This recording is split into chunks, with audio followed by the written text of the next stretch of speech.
할렐루야. 네, 옆에 오신 분들과 함께 인사해 볼까요? 참 잘 오셨습니다. 네, 또 이렇게 인사 부탁드리겠습니다. 피난처이신 주님을 만납시다. 한 번 더 해볼까요? 피난처이신 주님을 만납시다. 네, 잘 오셨습니다. 오늘은 피난처라는 제목으로 함께 말씀을 나누도록 하겠습니다. 내 마음이 지옥일 때라는 책이 있습니다. 이명수 씨라는 분이 쓴 책이고, 이분이 세상을 바꾸는 15분이라는 프로그램에 나와서 이런 얘기를 한 적이 있습니다. 친할머니랑 정말로 특별한 관계를 맺고 있던 한 30대 여성이 있었습니다. 그 30대 여성이 할머니의 죽음을 경험하게 되고 돌아가시고 나서 하루, 이틀, 한 달, 1년을 힘들어하는 것을 보게 됩니다. 한 달 정도는 이해가 되는데 엄마도 아니고 아빠도 아니고 할머니를 1년 넘게 힘들어하는 모습을 보며 사람들은 이렇게 말한다고 합니다. 1년이나 지났는데 이제 그만하자라고요. 사람은 언제나 다양한 문제로 고통과 어려움을 경험하게 됩니다. 그럴 때 주변 사람들은 이 마음의 상처에 유효 시간이 있는 것처럼 말을 합니다. 1년이나 지났으면 이제 좀 그만해야 되는 거 아닌가? 라고 말이죠. 마음의 상처를 받은 사람은 아직도 눈물이 나고 생각만 해도 마음이 막 이렇게 아파오는데, 주변에 있는 우리들은 그것을 잘 못 느끼니까 그렇게 말할 때가 있는 것 같습니다. 사람은 각자가 마음이 치유되는 시간과 상황이 조금씩은 다른 것 같습니다. 그래서 실제로 100명의 사람을 테스트를 해봤을 때 육체적으로 똑같은 100이라는 숫자로 충격을 주면 누군가는 70, 누군가는 120을 경험한다고 하죠. 육체도 그렇다면 마음도 그렇겠죠.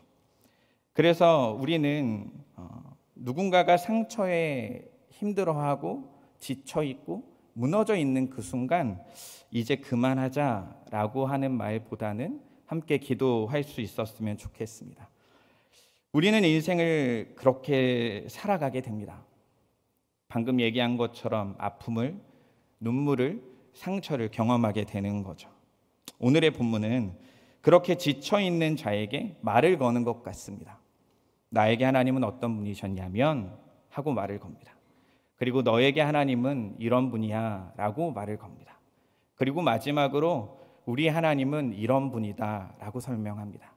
이러한 내용을 한 4가지로 나누어서 함께 보려고 합니다. 첫 번째 한번 따라해 보시겠습니까? 나에게 하나님은, 다시 한번, 나에게 하나님은, 우리 1절과 2절 함께 읽겠습니다. 시작. 지존자의 은밀한 곳에 거주하며 전능자의 그늘 아래 사는 자여, 나는 여호와를 향하여 말하기를 그는 나의 피난처요 나의 요새요 내가 의뢰하는 하나님이라 하리니. 아멘. 지존자의 은밀한 곳, 전능하신 자의 그늘. 여러분, 이 두 단어를 생각하면 혹시 어떤 게 생각나십니까? 책을 좀 읽으신 분들은 짐 엘리엇이 생각날 수 있고, 또 누군가는 새가 아기 새를 이렇게 안고 있는 그런 그림이 생각날 수도 있을 것 같습니다. 그런데 이 시편 91편을 듣는 1차 독자였던 이스라엘 백성들은 어떤 게 먼저 생각났을까 살펴보니 유대 랍비들은 성전이 생각났을 것이라고 해석합니다. 은밀한 곳, 전능하신 자의 그늘, 그 보호하심은 어떤 곳이냐? 성전이다. 그런데 그 글귀를 딱 읽고 나서 제 마음에 한 가지 이미지가 생각이 났습니다. 언약궤입니다. 언약궤. 지존자의 은밀한 곳, 전능하신 자의 그 그늘, 이 부분이 언약궤가 생각이 나는 거죠. 왜 그랬냐면 4절에도 이런 표현이 있습니다. 오늘 우리가 읽은 본문이죠. 깃털, 깃이라고 말하고 날개라고도 말합니다. 그리고 전능자의 그늘 아래라고 말합니다. 대제사장이 1년에 한 번 가는 그 지성소 안에 이 언약궤가 있었습니다. 이미지가 지금쯤은 나와야 하는데요. 네, 혹시나 언약궤를 모르시는 분들을 위해서 보내드렸는데, 그 언약궤를 보면 이렇게 천사가 구룹이라고 하죠. 날개로 이렇게 맞닿아져 있고요. 그 안에 대제사장이 나아가서 1년에 한 번 피를 속죄소에 이렇게 뿌리게 됩니다. 지금 저는 이 1절, 2절을 읽을 때 이 언약궤가 그렇게 많이 생각났습니다. 죄를 고백하는 그 장소, 하나님과 관계를 맺게 되어지는 그 장소 말이죠. 우리는 우리의 죄를 자백하고 우리는 주님 앞에 나아가는 그 은밀하고 깊은 장소가 필요합니다. 오늘의 본문은 그렇게 이 장소를 이야기하고 있습니다. 나에게 하나님은 어떤 분이냐면 오늘의 화자는 이야기하는 것이죠. 나의 죄를 고백하는 그런 장소, 나의 아픔을 고백하는 그런 장소, 하나님과의 은밀한 관계를 교제를 하고 있는 그런 장소라고 말이죠. 여러분은 지존자의 은밀한 곳, 전능자의 그늘 아래라고 말할 때 어떤 게 생각나십니까? 여러분이 기도하던 그 장소가 생각났으면 좋겠고, 저는 오늘의 말씀을 묵상하면서 이 금요 영성 기도회가 여러분에게 그러한 날개 아래에 있는 장소가 되기를 소망했습니다. 1, 2절을 말하고 있는 이 화자가 이야기합니다. 나에게 하나님은 이렇게 은밀하고 깊고 관계성 있게 연결된 분이라고 말이죠. 그리고 2절 이렇게 말합니다. 나는 여호와를 향하여 말하기를 그는 나의 피난처요 나의 요새요 내가 의뢰하는 하나님이라 하리니. 화자는 자신의 신앙을 토대로 하나님을 고백하기 시작합니다. 2절에서 강조하는 건 나입니다. 하나님은 어떤 분이냐면 나의 하나님, 나의 하나님, 나의 하나님, 나의 요새, 나의 피난처, 내가 의뢰하는 분이라고 말합니다. 동물과 인간은 위험을 느끼면 자신이 생각하는 피난처로 가기 마련입니다. 새들은 위험을 느끼면 숲을 속으로 가게 되고, 그리고 여우들은 굴 속으로 들어가게 되죠. 그리고 인간인 우리들은 어디로 가게 될까요? 집으로 가십니까? 교회로 오십니까? 각자 다를 수 있겠지만 그 장소가 우리에게는 필요한 것 같습니다. 그곳이 없으면 마음의 상처와 아픔이 회복되지 못하고 치료되지 못하기 때문이겠죠. 여러분 힘들고 어려울 때 어떤 게 생각나십니까?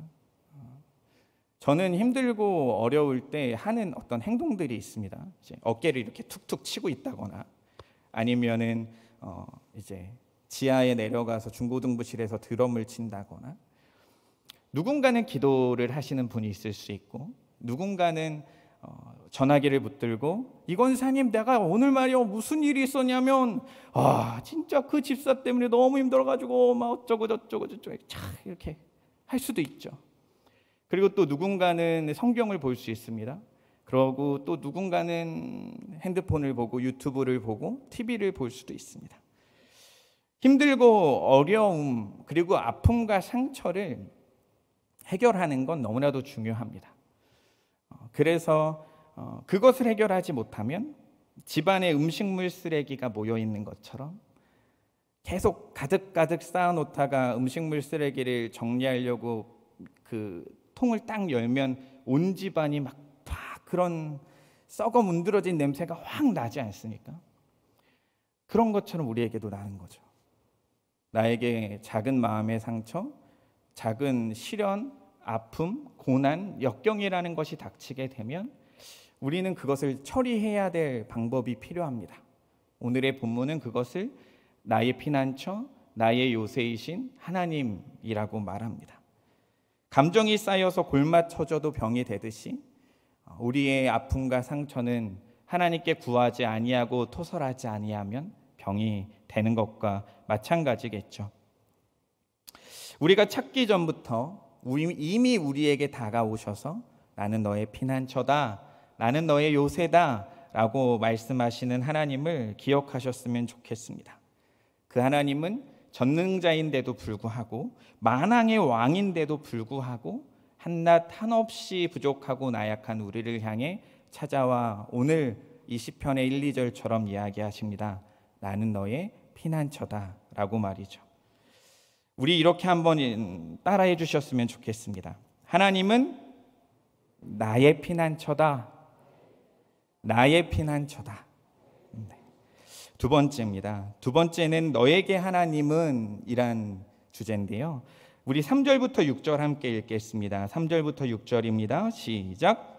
이는 그가 너를 새 사냥꾼의 올무에서와 심한 전염병에서 건지실 것이미로다.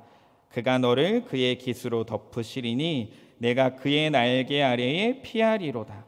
그의 진실함은 방패와 손방패가 되시나니 너는 밤에 찾아오는 공포와 낮에 달아드는 화살과 어두울 때 퍼지는 전염병과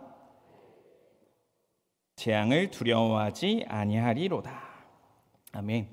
너에게 하나님은 이라는 주제로 3절부터 6절을 읽었는데 시편의 화자는 이야기하고 있습니다. 나에게 하나님은 피난처인데 너에게도 하나님은 피난처라고 말이죠. 3절부터 13절은요. 고통받고 있는 대상을 향해 너에게 하나님은 어떤 분인지 설명하고 있습니다. 사냥꾼의 올무에서 건지실 것이고 전염병에서 건지실 것이고 그의 날개로 덮어줄 것이고 방패가 되고 밤에 찾아오는 공포와 낮에 날아오는 화살과 전염병과 재앙과 1000명이 넘는 그런 것들이 있다 할지라도 다 지켜주겠다고 말합니다.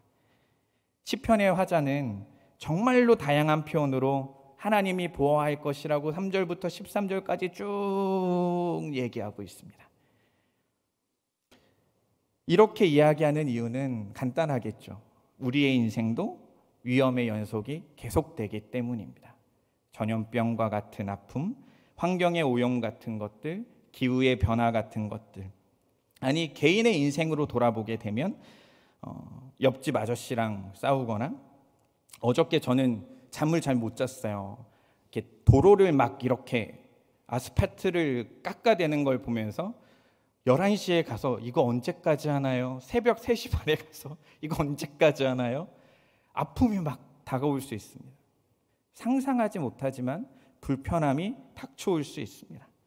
인생의 어려움이 닥쳐오고 회사의 문제가 생기고 자녀의 어려움들이 생길 수 있습니다. 이럴 때 우리는 어떻게 해야 될까요? 여러분은 인생의 어려움과 고통이 있을 때 어떻게 하십니까? 거룩하게 기도하고 찬양하고 말씀 보고 금요기도에 나오면 너무 좋겠지만 우린 그렇지 못할 때도 많은 것 같습니다. 제일 존경받는 분이라고 말하는 바울도 고난이 있었습니다. 그래서 고린도후서 1장에 말하죠. 살 소망까지 끊어졌다고요. 살고 싶지 않을 정도의 아픔이 있었다고요. 그럴 때 바울은 어떻게 했을까요? 주님에게로 나아왔습니다. 신앙의 언어는 고백의 언어인 것 같습니다. 1, 2절 말하고 있는 화자처럼 나의 피난처, 나의 요새, 나의 힘이 되신다고 하나님께 고백하는 거죠. 너에게 하나님은 이런 분일 거라고 오늘의 화자는 3절부터 얘기하고 있습니다. 내가 스스로 하지 못할 때 옆에서 해야 할 일은 그런 것 같습니다. 너에게 하나님은 이런 분이라고 말하는 것이죠.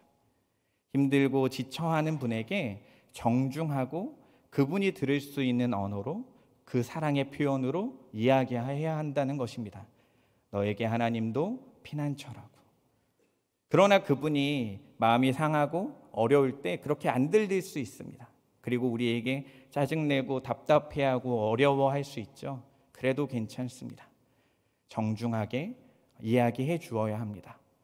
흔들리지 않게 함께 기도해 주어야 합니다.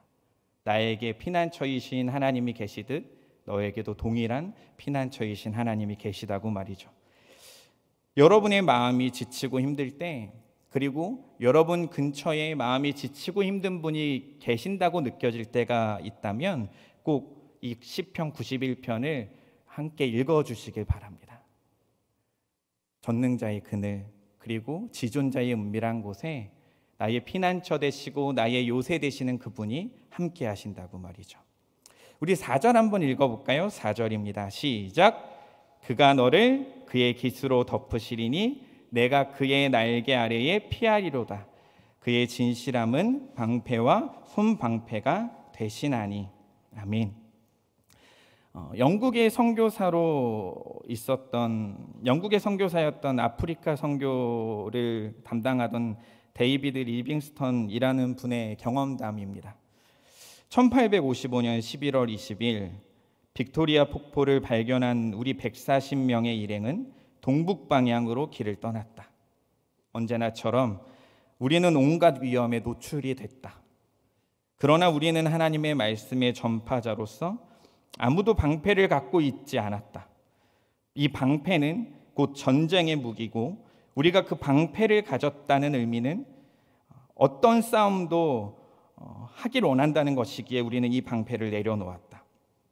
우리의 일행이 길을 걸어갈 때에 원주민 무리들이 나타나 우리를 공격하려 하기도 했으나 그들은 우리에게 싸울 의사가 전혀 없음을 알아차리고서는 곧 돌아가 버리곤 했다.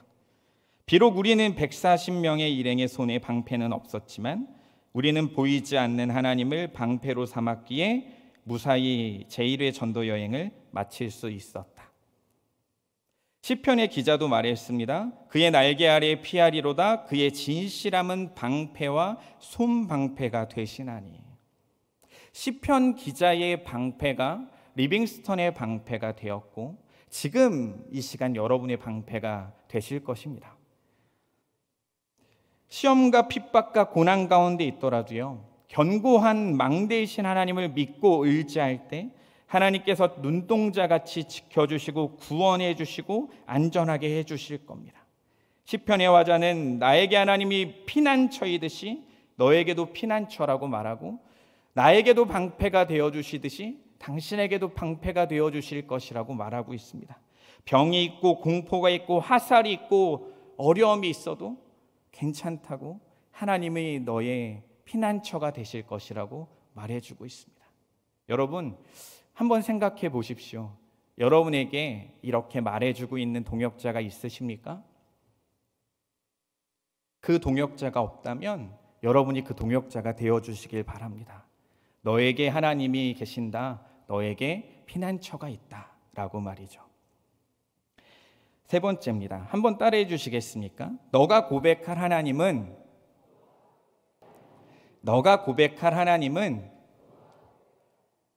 9절부터 10절 함께 읽겠습니다. 시작. 내가 말하기를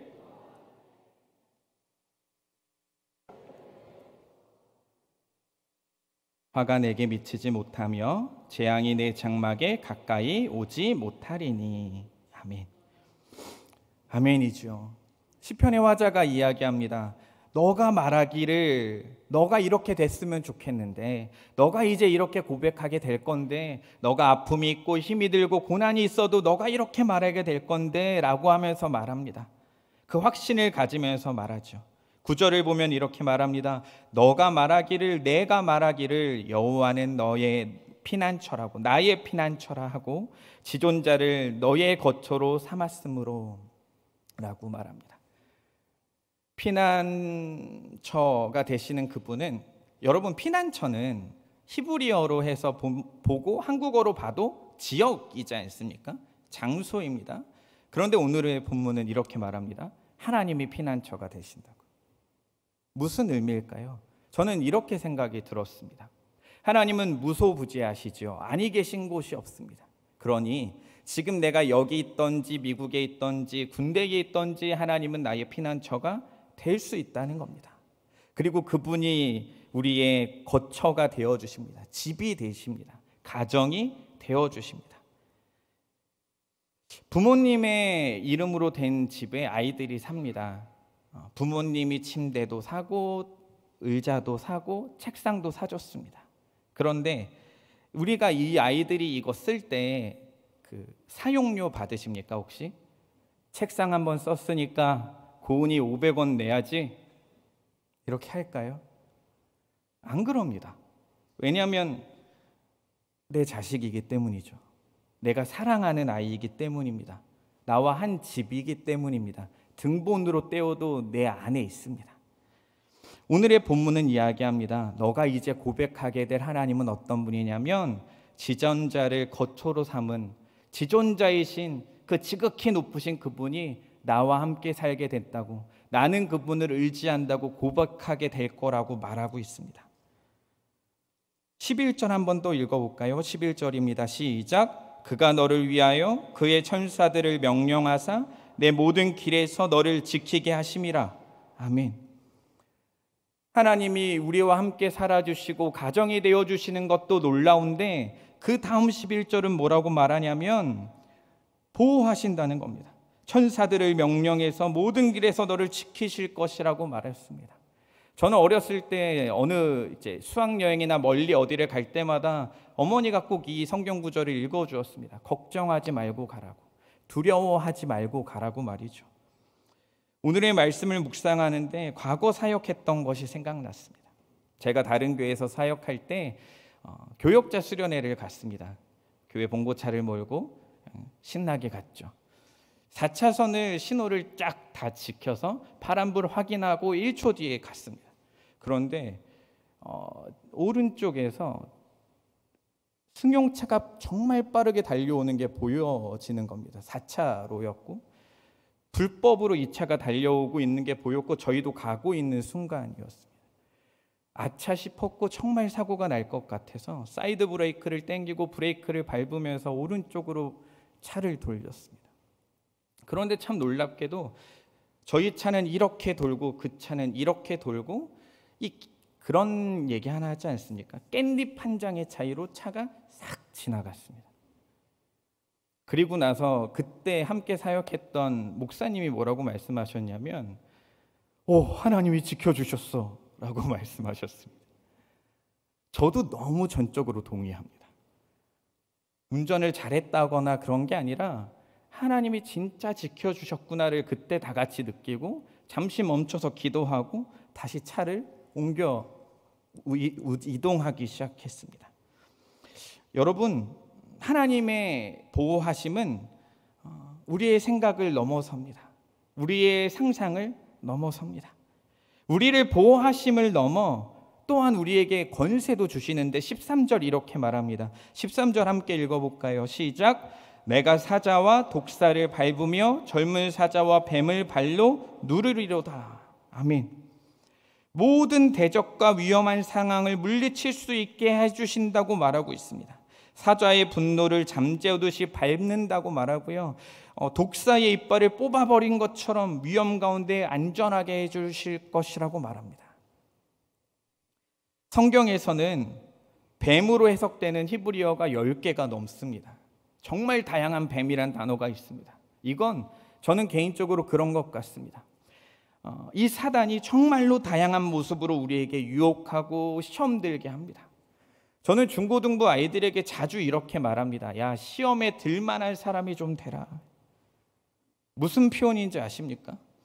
요즘 애들 핸드폰은 자동 전투라는 게 있습니다. 게임하는 걸 보면 자동 전투 눌러놓으면 1시간이건 2시간이든 핸드폰이 알아서 걔가 전투를 합니다. 지금 우리가 살아가는 게 그런 것 같습니다. 사단이 유혹을 잘 안 해요. 안 그렇습니까? 사단이 드라마라는 걸 잘 만들어가지고 금요일성 기도회 때 딱 너무 보고 싶은 거 보여줍니다. 이게 자동전투처럼 매해 매년 열심히 들어가고 유튜브라는 게 있고요. 요즘 휴양지가 얼마나 아름답습니까? 다양한 자동전투가 우리 주변에 쫙 깔려 있어서 굳이 사단이 유혹할 만한 시대가 아닌 것 같습니다. 문화와 환경과 사회가 이렇게 감싸져 있는 것 같습니다.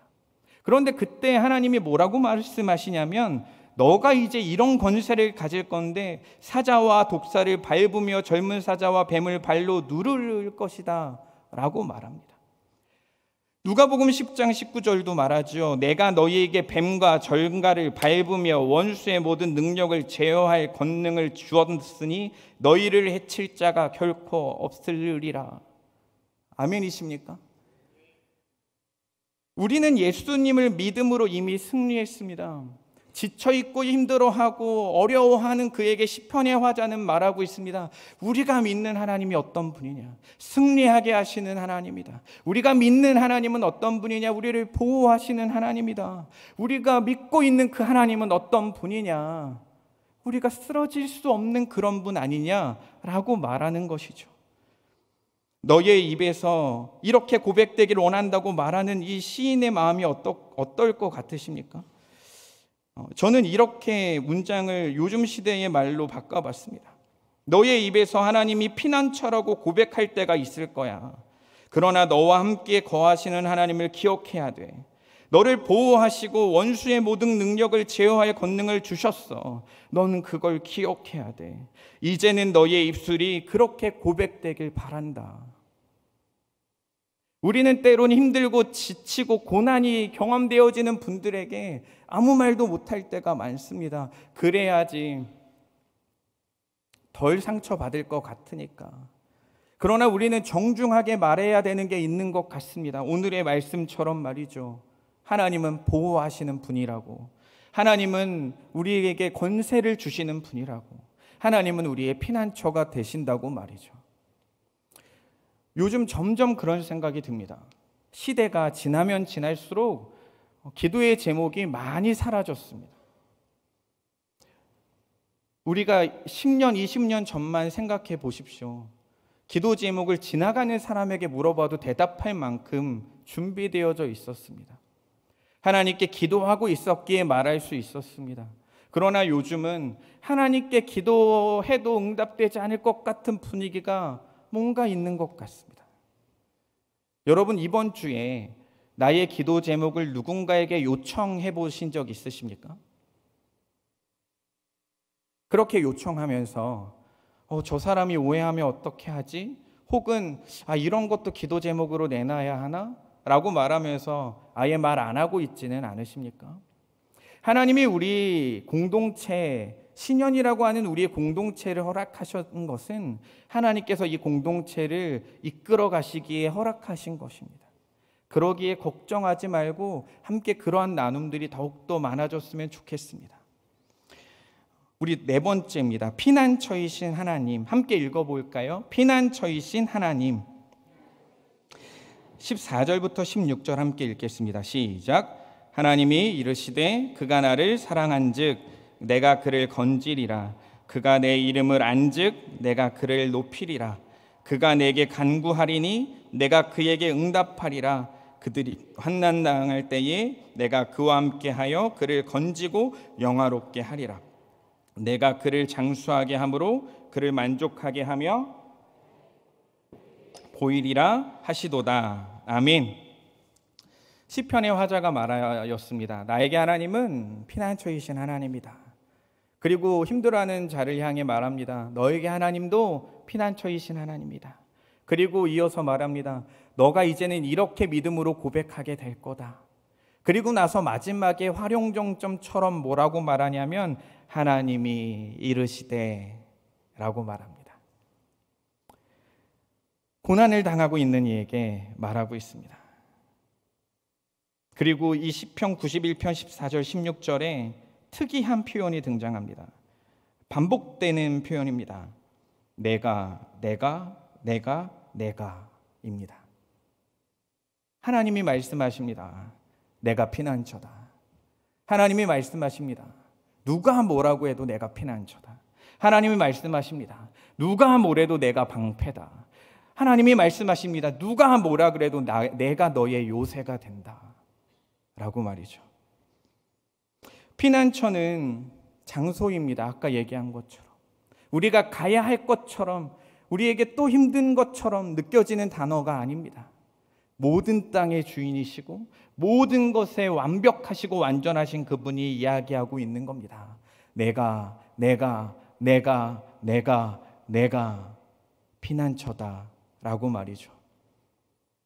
정말 놀라운 표현입니다. 표준 세번역으로 14절은 이렇게 말합니다. 그가 나를 간절히 열망하니 내가 그를 건져주겠다. 그가 나의 이름으로 알고 있으니 내가 그를 높여주겠다. 고난이 있고 지치고 어려울 때 우리는 하나님을 찾습니다. 자연스럽게 찾게 됩니다. 하나님을 안다면, 예수님이 어떤 분인지 안다면 누구라도 찾게 됩니다. 그런데 가끔 그렇게 찾다가 지칠 때가 있습니다. 아무런 반응이 없을 것 같아서 포기가 되고 낙심이 될 때가 있습니다.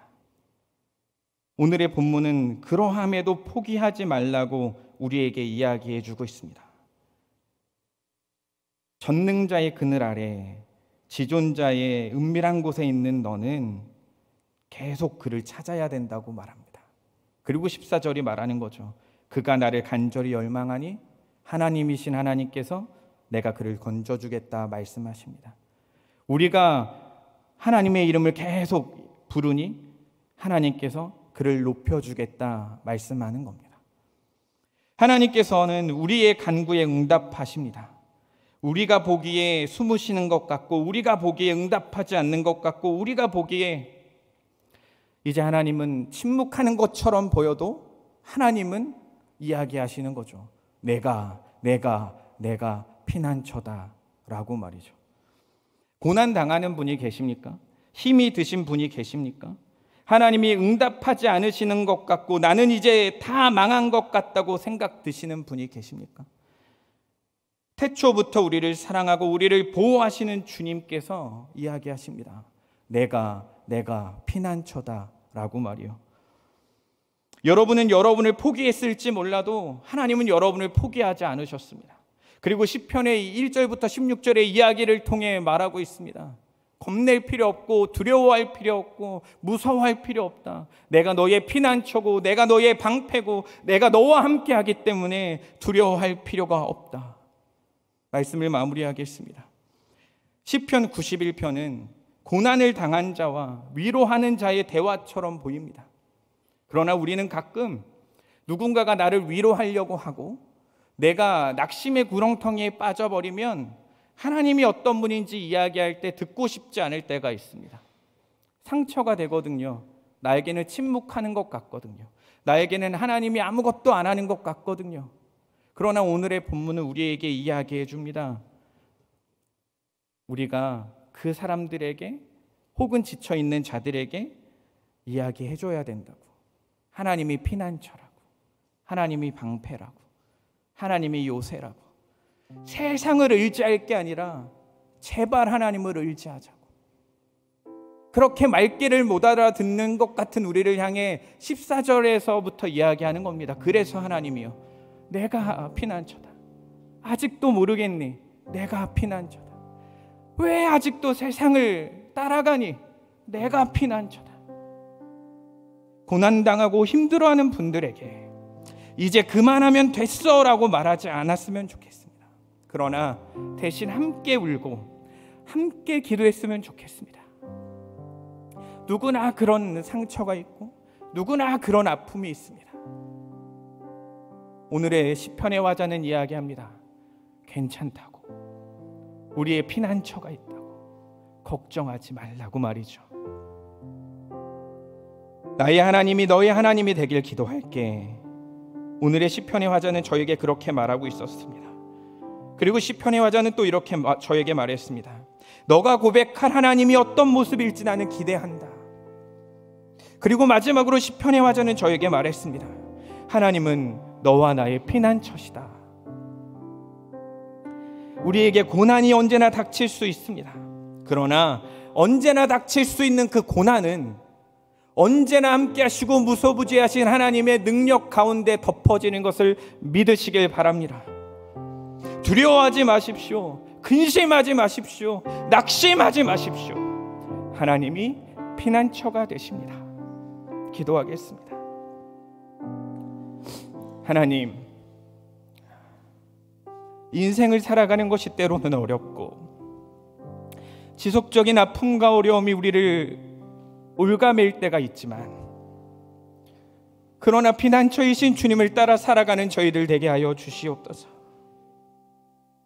하나님이 나의 방패시오, 하나님이 나의 요새시오, 하나님이 나의 산성이신 것을 믿음으로 고백할 수 있는 저희들 되게 하시고, 혹여나 지치고 어려운 이들이 있다면 우리가 그들과 함께 울며 기도해 줄 수 있는 저희들 되도록 그렇게 아름다운 교회 될 수 있도록, 오늘의 기도회가 그런 시간이 될 수 있도록 주여 동행하여 주옵소서.